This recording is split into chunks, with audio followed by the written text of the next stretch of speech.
The course is dispute resolution in international law. And the course addresses three issues.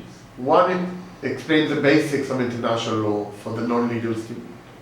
The second part is we talk about the different methods of dispute resolution available in international law. And we will go through a variety of case studies in various countries around the world throughout history, showing how disputes were resolved or were not resolved depending on circumstances.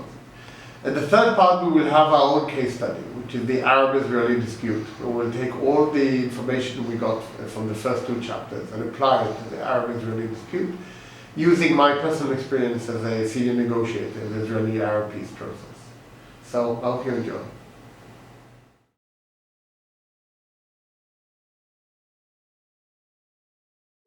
The only reason we have a peace treaty with Jordan is because we signed the Oslo process with the Palestinians.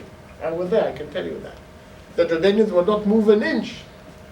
But the moment Arafat signed with Yitzhak Rabin the Oslo Accords, Hussein said go, and we had a treaty of peace within 6 months. Probably the only good result of the Oslo Agreement, of the treaty of peace with Jordan. So, the Palestinian issue becomes the central issue of the Middle East conflict. And all that has changed over the last 5 years. Because with the advent of what we call the Arab Spring, or the Arab Fall, or whatever you want to call it, depending on your preference, we now have a totally new dynamic in the Middle East. And that dynamic today is a huge internal war between the Sunni and Shia Muslims,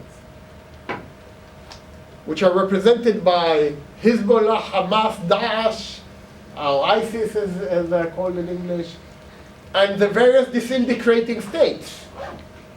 You have Syria, which is almost entirely disintegrated. You have Iraq, which is gone, no longer exists as a state.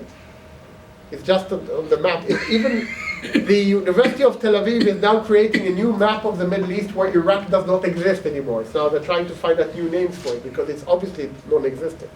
Or at least in the format we're used to, but definitely not in the borders we're thinking of. Lebanon is potentially tittering. No one knows if it'll stay. And of course, everyone is looking towards Jordan to see if Jordan will survive. And suddenly the Arab-Israeli dispute has nothing to do anymore with the Palestinian-Israeli conflict. It's all about the fact what relationship Israel has with the Arab countries who are opposed to Daesh and the extremist fundamentalist crazy.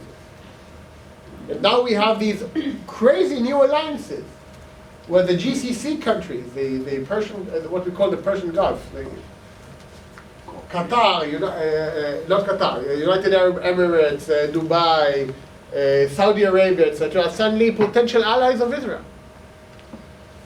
Because your enemy's enemy is your friend type region. And the Israeli-Palestinian dispute. It's not even on the top 10 list. So these are themes which are important when you overview the entire dispute. As you can see, each period has its own taste.